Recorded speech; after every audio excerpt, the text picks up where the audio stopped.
Olá, sou Alessandra Nicodemos, do Fórum EJA do Rio de Janeiro, e esse é mais um Fórum EJA Responde. Para responder as perguntas selecionadas para esse vídeo, nós vamos ter uma participação muito especial da professora Annalise Silva, docente da Universidade Federal de Minas Gerais e uma militante histórica na luta da EJA, tanto no Brasil como em Minas Gerais. As perguntas selecionadas para a professora serão as seguintes. Como os professores vão trabalhar em contraturno se geralmente trabalham em mais de uma unidade escolar? Foi a pergunta da Luciana. O José Rodrigues perguntou: Professor Enio, o senhor não acha que seria melhor cancelar esse semestre da EJA e mantermos os alunos para o segundo semestre? Nossa terceira pergunta é da Giane Costa: como se dará a conclusão do período da EJA pós-pandemia? A quarta é da Karen Pacheco: a anulação do ano letivo não seria uma opção mais democrática em contraproposta à educação à distância? E por último, da Débora Caetano: vocês consideram que o cancelamento desse período letivo da EJA pelas redes municipais seria uma boa alternativa? Então fique com o nosso Fórum EJA Responde. Boa noite. Eu sou Annalise da Silva, mulher, negra, pesquisadora da EJA, professora associada da UFMG nos últimos 12 anos, educadora da educação de jovens e adultos nos 29 anos anteriores em redes públicas aqui em Minas Gerais de educação básica. Eu quero agradecer o convite do Fórum de EJA do Rio de Janeiro para participar com vocês dessa conversa, em que o tema é reposição, reorganização do calendário letivo em tempos de pandemia do coronavírus. Bom, para entrar na temática específica, eu preciso tecer algumas considerações.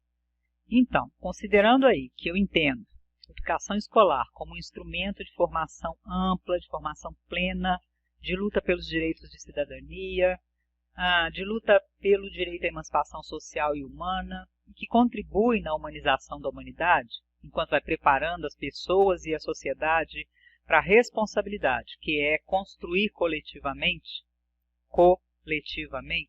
em conjunto, um projeto de inclusão e de qualidade social para a comunidade, para o município, para o estado, para o país. Nós temos dados da Pesquisa Nacional por Amostra de Domicílios, a PNAD, de 2018, que indicam que o Brasil tem 11 milhões de pessoas não alfabetizadas que têm 15 anos ou mais de idade. Além destas, também são sujeitos da EJA 52 milhões de pessoas com 15 anos ou mais sem o ensino fundamental completo e ainda 22 milhões de pessoas com 18 anos ou mais sem ensino médio completo, que totalizam, assim, 43% da população brasileira. É importante destacar que estes são os sujeitos de direitos. Estes são aqueles que, de acordo com a Constituição de 88, de acordo com a LDB de 96, têm direito à escolarização. Efetivamente, esses não são os que têm efetivamente gozado esse direito. Pelo contrário, estes são aproximadamente 3 milhões, apenas, dos 88 milhões que eu falei anteriormente em termos de Brasil. Eu acho importante trazer números, porque a gente precisa compreender que nós não estamos falando de uma pessoa que eu conheço, nós não estamos falando de um vizinho que eu tenho, nós estamos falando de, no caso brasileiro, 43% da população. No caso mineiro, para vocês terem uma ideia, são 11 milhões de mineiros e mineiras tendo esse direito negado, né? No nosso caso aqui em Minas Gerais, são 54% da população. Bom, essas pessoas, quando estão empregadas, elas saem de casa para trabalhar e deixam seus filhos tomando conta uns dos outros, ou com os vizinhos, ou com parentes, porque agora, durante o período de pandemia, a escola está fechada. Não está fechada aí no Rio de Janeiro, aqui em Minas, aqui no Brasil, não. Ela está fechada no mundo, né? Eu recebi recentemente um áudio de uma trabalhadora terceirizada da UFMG, em que ela me contava que a neta dela está refazendo as coisas, deu o nome de coisas, né, as atividades que ela fazia na escola, e que uma outra neta, maiorzinha, segundo ela, vai ajudando naquilo que pode. Esta colega, funcionária terceirizada, ela não é alfabetizada, assim como a filha dela, mãe das crianças, né, que fez até a 4ª série, elas são, então, sujeitos de direitos da EJA. Né? Nenhuma das duas foi afastada do trabalho e nenhuma das duas sabe como ajudar a menina para que ela, usando novamente as palavras desta colega terceirizada, para que ela não perca o ano. Bom, a gente tem ainda muita criança fora da escola. Os dados que a gente tem indicam que nós temos 28% de crianças de 0 a 3 anos fora da escola e 99% de crianças de... Desculpa, 28% de crianças de 0 a 3 anos na escola, né? E 99% de crianças de 4 a 6 anos também já na escola. E por que eu estou falando disso, né? Já que a conversa aqui é sobre EJA. É que essas crianças, elas são potenciais jovens e adultos educandos da EJA. Né? E é por isso que eu estou falando delas em uma conversa que é sobre EJA. Eu considero que é fundamental a gente levar em conta alguns aspectos para a gente não elaborar uma análise equivocada e que acabe aí contribuindo para aprofundar ainda mais a desigualdade social, a desigualdade racial, a desigualdade econômica, a desigualdade de gênero, a desigualdade territorial, a desigualdade regional que nós temos no nosso país. O primeiro desses aspectos, eu vou elencar aqui brevemente 10 deles. O primeiro desses aspectos, na minha avaliação, é a impossibilidade que a gente tem de ensinar universalmente, isso é, de forma homogênea, dentro de um país que é completamente heterogêneo, como o Brasil é. Né? Dentro de um país que é, como o Brasil é, segundo a PNUD das Nações Unidas, né, o 7º país no mundo em desigualdade social. Então, o tempo inteiro é fundamental a gente considerar isso para que a gente não elabore propostas, para que a gente não elabore uma avaliação de política pública equivocada e que acabe por aprofundar mais ainda a desigualdade que a gente tem no nosso país. O segundo aspecto, que eu acho que é fundamental considerar, é que o direito constitucional à educação escolar, que está previsto para as nossas crianças, né, ele não estava negligenciado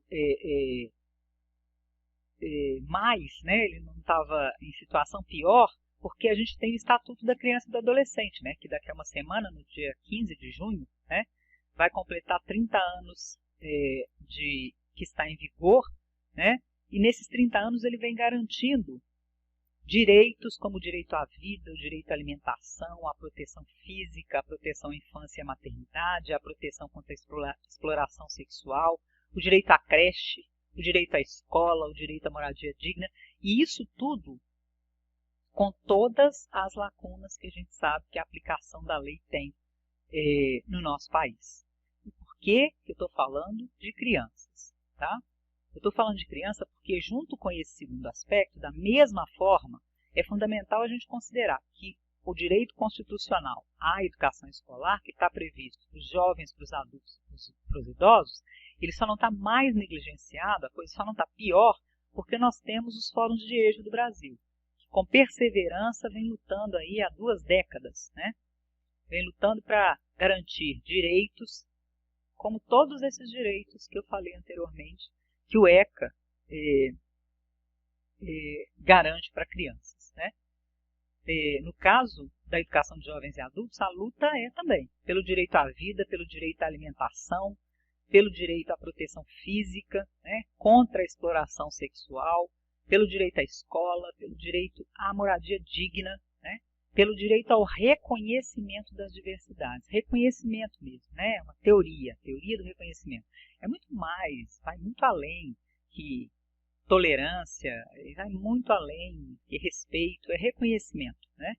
Da condição de trabalhador que cada um e cada uma dos educandos tem. O terceiro aspecto que eu acho que é fundamental a gente considerar nesse momento de pandemia e depois dele também, com certeza, é que a oferta de atividades remotas emergenciais, que é disso que nós estamos falando agora, não é de educação à distância, né? Educação à distância está prevista na legislação, tem toda uma normalização de como é que deve ser implementado. Nós estamos falando aqui de atividades remotas emergenciais, né? Como o próprio nome diz, vão acontecer num momento de emergência especificamente, né? Não é para depois continuar prevalecendo sobre o presencial, né? A oferta dessas atividades, ela acentua, né, as desigualdades educacionais se ela não considerar com relevância as desigualdades sociais, né? A gente tem uma série de famílias de educandos que tem como renda, né, renda per capita, renda por pessoa, entre 0, né, e meio salário mínimo.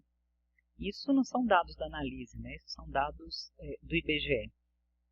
O quarto aspecto que eu considero muito importante, que a gente precisa considerar, é que o recebimento de um material físico, né, mesmo que seja para a realização de atividade remota, emergencial, ele não é uma possibilidade viável. Nós estamos no meio de uma pandemia, né?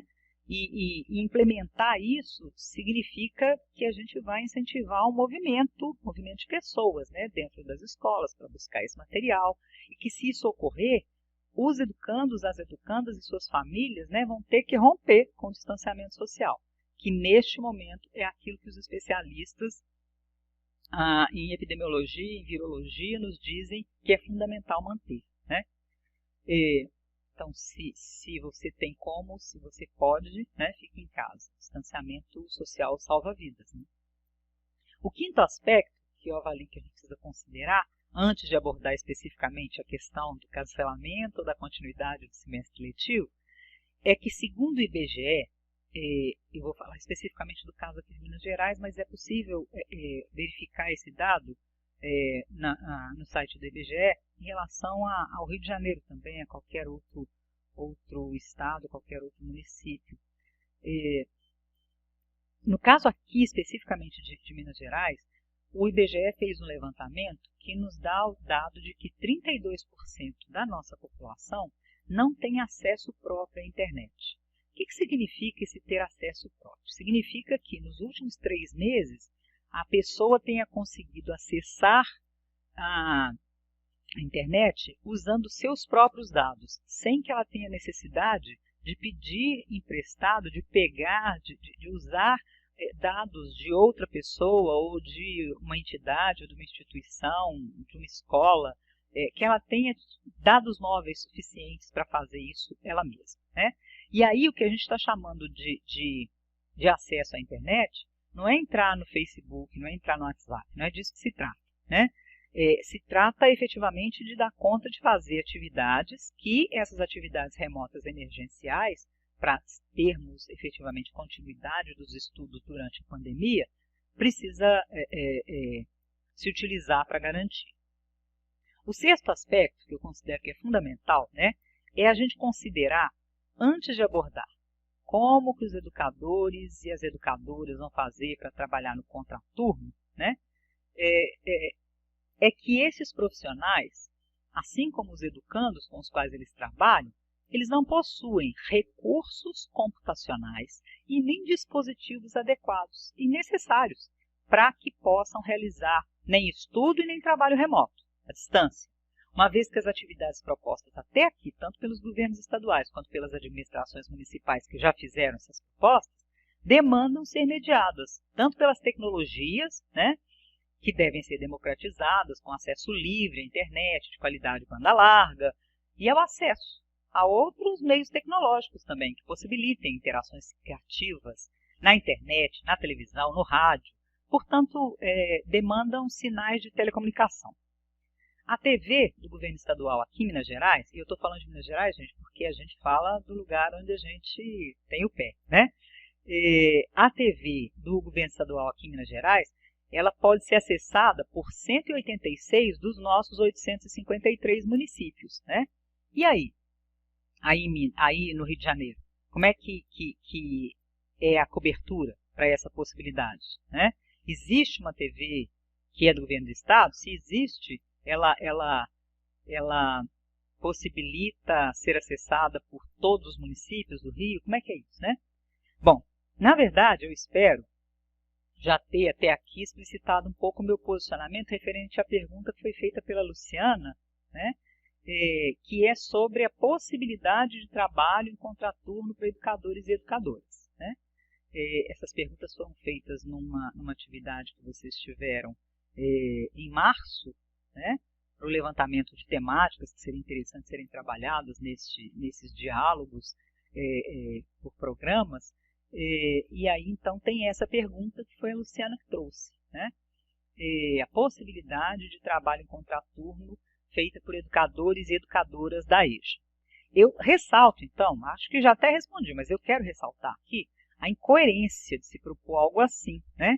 E dizer que essa incoerência, ela tem muito menos a ver com a condição do educador, da educadora, e muito mais a ver com a condição do educando, da educanda. Porque mesmo se, e observem que é raro isso acontecer, tá? Mas mesmo se o educador, a educadora não trabalhar em 2 turnos, o educando, trabalhador da EJA, trabalha em 2 turnos, 3 turnos. Então, para ele não é viável, né, que você oferte a aula se ele não tem como usufruir dessa aula, né? Diante disso, eu avalio que o Estado, né, ele precisa assumir o papel dele, né?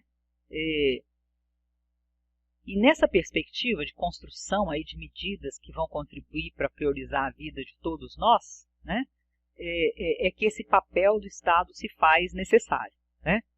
Os educandos da EJA, as educandas da EJA, que são pais, mães e avós, né, e tios, e irmãos mais velhos, né, das famílias das crianças e dos adolescentes que são estudantes nas redes públicas, eles precisam também ser incluídos imediatamente, por exemplo, na política de segurança alimentar, né? Por que isso, né? Porque esse direito humano, esse direito constitucional à alimentação, ele precisa ser garantido para que estes sujeitos da EJA não saiam às ruas à procura de trabalho, buscando aí auxílios, buscando bicos, né? Buscando, enfim, condições de sobrevivência e que vai fazer com que eles acabem por romper com o distanciamento social. Então, pensar quais são as condições que os educadores têm para oferecer a aula pressupõe pensar junto, em paralelo, em conjunto mesmo, né, quais são as condições que os educandos terão para acessar essa aula ofertada. Bom, eu avalio que garantir aí essa questão da alimentação, da saúde, do bem-estar mínimo para os jovens, para os adultos e para os idosos mais vulnerabilizados tem que ser uma prioridade, né? E que isso é um fator decisivo no combate ao coronavírus, porque esses cidadãos, eles trabalham como ambulantes, como domésticas, como diaristas, como lavadores de carro, como tomadores de conta de carro, como pedreiros, né? E eles já começaram a romper o isolamento e a sair para buscar algum alimento, né? Muitos deles são idosos, muitos estão desempregados, são trabalhadores e trabalhadoras desempregados, né? Bom, entendendo então que essa é uma forma efetiva de contribuir, né?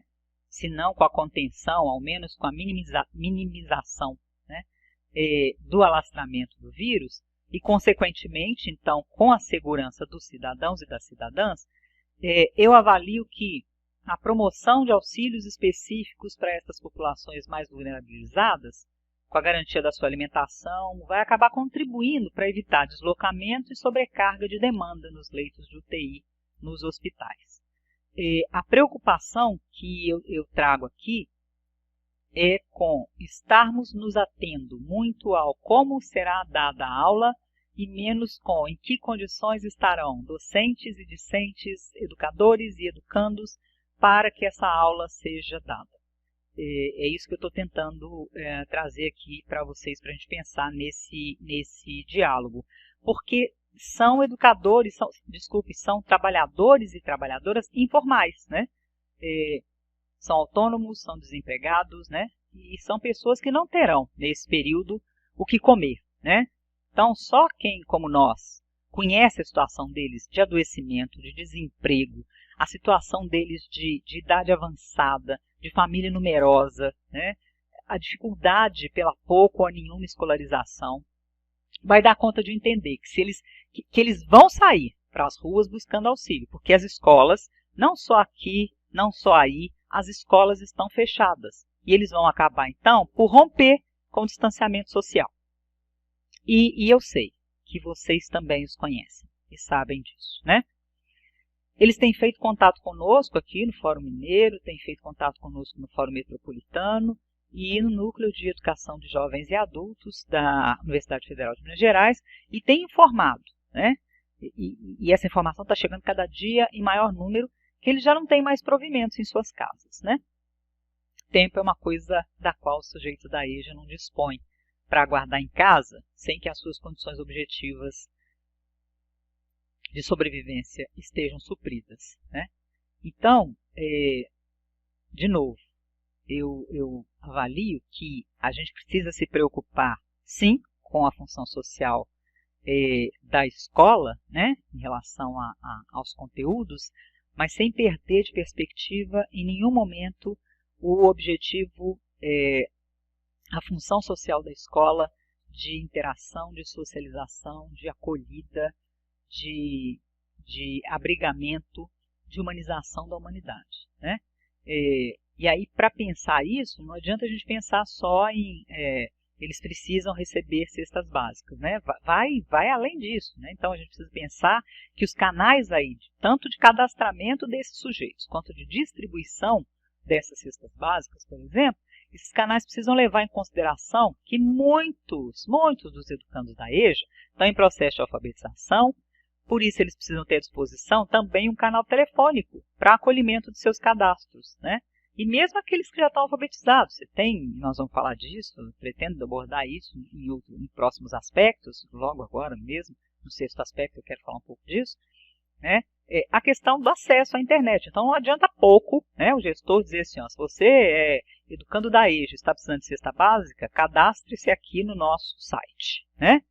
Efetivamente, se a gente pretende fazer algo que seja algo para alterar a situação atual, ela não pode partir dos pressupostos da situação atual. Ela precisa compreender que nós estamos num momento que é um momento específico de pandemia e tratando de um sujeito específico, que é o sujeito da EJA.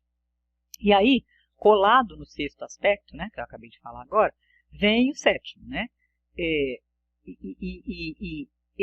estão colados, mas são de outra ordem. Por exemplo, o sétimo aspecto é porque é fundamental que as secretarias de educação ofertem acesso gratuito. Acesso gratuito, né? Mais do que recursos computacionais, é mais do que dispositivos que sejam potentes o suficiente, né? É também o acesso gratuito para que eles possam realizar trabalho, no caso dos educadores, e estudo, no caso dos educandos, uma vez que as atividades que são propostas pelos governos têm demandado ser mediadas por tecnologias. Então, elas precisam ser democratizadas, com acesso livre a uma internet de qualidade, banda larga, acesso a outros meios tecnológicos, não pode ficar só por conta de internet, tem que cuidar também de acesso via televisão, acesso via rádio, e ter acesso ao WhatsApp e ao Facebook é muito diferente, como eu já disse aqui há pouco, de se ter dados móveis suficientes, potência suficiente para baixar e assistir filme, para baixar e ouvir música, para baixar e assistir espetáculo teatral, para baixar arquivo em PDF ou qualquer similar, né? E mais ainda para trabalhar nesses arquivos. Então, considerando que, além disso, né, a gente sabe que é função do poder público adotar medidas estruturais, medidas emergenciais, que precisem contemplar ações focalizadas nas populações mais vulnerabilizadas, e que entre elas estão, né, os sujeitos da educação de jovens e adultos. Bom, devido à pandemia, nós, evidentemente, vamos ter um atraso de um semestre no mínimo, né, se não mais, eu avalio que mais, nos processos de alfabetização. porque esses processos precisarão ser retomados, né? A gente está vivendo uma situação de absoluta insegurança, nós não sabemos quando isso vai acabar, e no caso da alfabetização, isso vai precisar começar do zero. Todo mundo que é alfabetizador de EJA sabe do que eu estou tentando falar aqui, né? Não tem como fazer isso por meio remoto, né? Bom, e aí, essa altura que a gente já está no meio do ano, né? Os alfabetizandos já poderiam ter avançado bastante nesse processo deles de construção, de apropriação da escrita, da leitura, né? E isso se perdeu. Isso, para não falar, né, do poder público, né, que mais atrapalha do que ajuda, né? Então, além do obstáculo do poder público que mais atrapalha do que ajuda, tem a questão do aspecto técnico, né, do aspecto metodológico. Bom, eu vou entrar então no 8º aspecto, buscando responder tanto para o José Rodrigues quanto para Débora Caetano, né, que perguntaram se não seria melhor cancelar esse semestre da EJA e mantermos os educandos para o 2º semestre, né?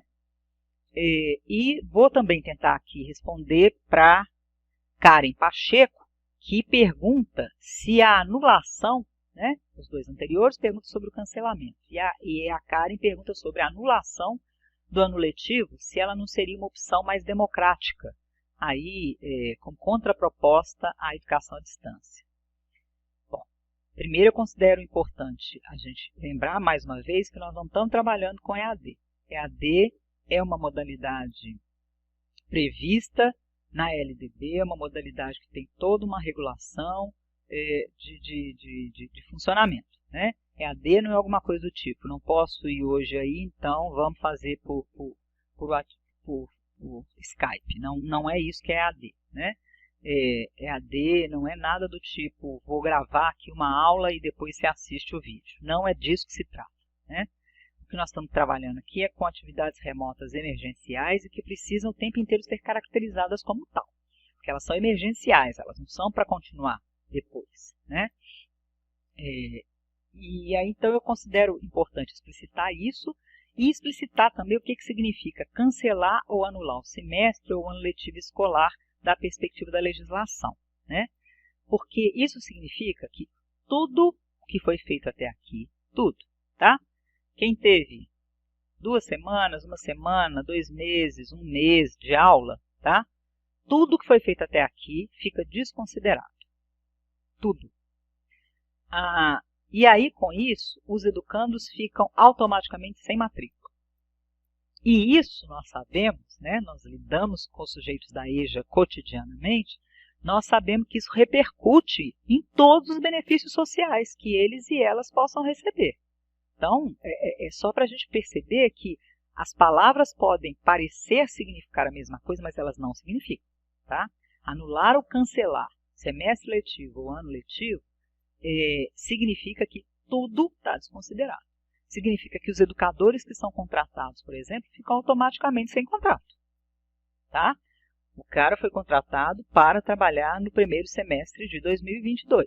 Desculpe, 2020. A vontade de passar logo por isso, né? Para trabalhar no primeiro semestre de 2020. Só que o primeiro semestre de 2020 foi cancelado, foi anulado, acabou. Então, não tem contrato, tá? Então, diante disso, o que a gente precisa dar conta de construir são alternativas que não piorem mais as coisas. Porque, como eu já disse aqui, né, os nossos governantes, eles mais pioram as coisas do que ajudam. A gente tem que dar conta de construir alternativas que não aprofundem mais ainda a desigualdade sobre a qual eu falava inicialmente, né, a desigualdade social, econômica, racial, de gênero, né, para que não se aprofunde mais ainda a vulnerabilização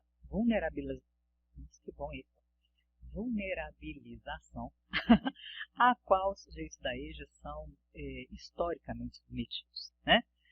Então, do que eu estou falando? Eu estou falando que a gente precisa pensar possibilidades alternativas para reorganizar o calendário escolar sem computar atividade remota emergencial como sendo carga horária, né? Até que as condições objetivas sejam asseguradas aos sujeitos da EJA para ofertar e para participar das aulas remotas. Antes disso, a gente não pode permitir que elas sejam computadas como carga horária, porque isso vai significar que aqueles sujeitos da EJA que derem conta de acessar terão o seu direito minimamente garantido. Aqueles que não derem conta, não por vontade, mas por não terem as condições, porque não é política pública deste país, né? Viabilizar, fornecer, garantir o acesso à internet e as condições para esse acesso, esse sujeito vai ficar para trás, né? Bom, o Conselho Nacional de Educação, ele aprovou agora no final de abril, o parecer 5 de 2020, que é o parecer que trata da reorganização do calendário escolar, né, e da possibilidade aí de cômputo dessas atividades não presenciais para fim de cumprimento de carga horária mínima anual. Bom, ele foi elaborado por uma comissão, eu vou aqui elencar o nome das pessoas, depois vocês entrem aí no Lattes, no Google, né, para ver quem são as pessoas, o que elas defendem, né. Nessa comissão tinha o Luiz Roberto Cury, que é o presidente atual, que não é o professor Cury do parecer número 1 de 2010, não é o Cury, é outro. O Ivan Cláudio Siqueira, e teve como relatores o Eduardo Deschamps e a Maria Helena Guimarães Castro, né? Esse parecer recentemente foi homologado pelo MEC, tirando dele apenas uma questão que o MEC ficou de devolver para o Conselho Nacional de Educação reformular, tá? Bom, esse parecer, ele sugere que as redes de ensino sobre a educação de jovens e adultos, né? Claro, ele fala sobre todos os níveis, etapas e modalidades da educação básica e da educação superior, né? Eu vou falar aqui especificamente daquilo que tem a ver com a educação de jovens e adultos. Então, lá está sugerido que as redes de ensino, enquanto perdurar essa situação de emergência sanitária, né, enquanto perdurar essa situação da Covid-19, né, que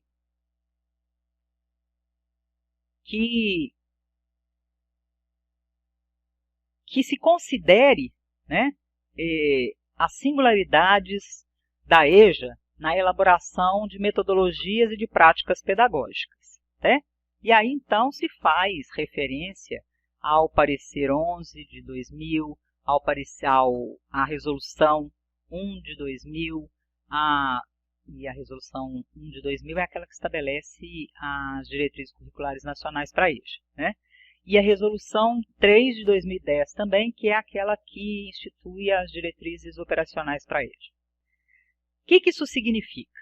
Bom, isso significa a observância aos pressupostos de harmonização dos objetivos do direito à educação escolar com o mundo do trabalho, tá? A valorização dos saberes não escolares e as implicações das condições de vida e de trabalho dos educandos.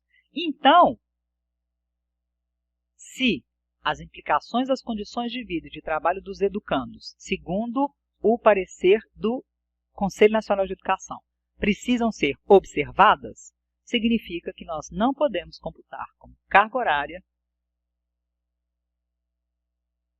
qualquer atividade remota que esteja sendo ofertada agora e que não dê as condições objetivas para que os sujeitos da EJA possam acessá-las. O parecer vai recomendar também que seja respeitada, né, a legislação e que se observe a autonomia e a competência, né, das instituições, né, e que essas instituições dialoguem com os educandos na busca por melhores soluções. Como é que vai dialogar com o educando se a instituição, escola, está falando pela internet e o educando não tem internet para ouvir o que a instituição escola está dizendo? Então, isso significa que não se está garantindo padrão de qualidade, né? Então, isso significa que aquilo que foi dito antes, ou seja, né, que se observe os pressupostos, né, das implicações das condições de vida e de trabalho dos educandos não estará sendo considerado. Então, o parecer sugere também que sejam aí utilizados, né, pedagogia de projeto, incremento de apoio para a infraestrutura das aulas, para acesso à cultura e às artes, né, que se estimule as atividades, né, considerando ainda as especificidades da educação de jovens e adultos, né. Claro, gente, todos os lugares aqui em que eu falei, quando eu estava falando do parecer, né, em que eu falei sobre direito à educação, que eu falei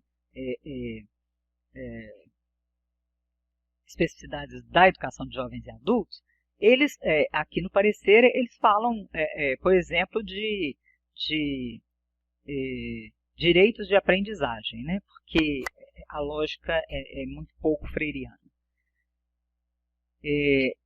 E também ainda falam no ensino noturno, como se EJA não fosse direito de trabalhadores que trabalham à noite, que, portanto, demandam que a oferta seja feita durante o dia. Bom, essa mesma nossa, eu estou quase acabando meu tempo. Esse mesmo parecer vai falar um pouco sobre a educação de jovens e adultos que estão em situação de privação de liberdade, né? Vocês já, no encontro da semana passada, falou um pouco sobre isso, né? E aí, só para trazer que esse parecer, ele coloca que as sugestões,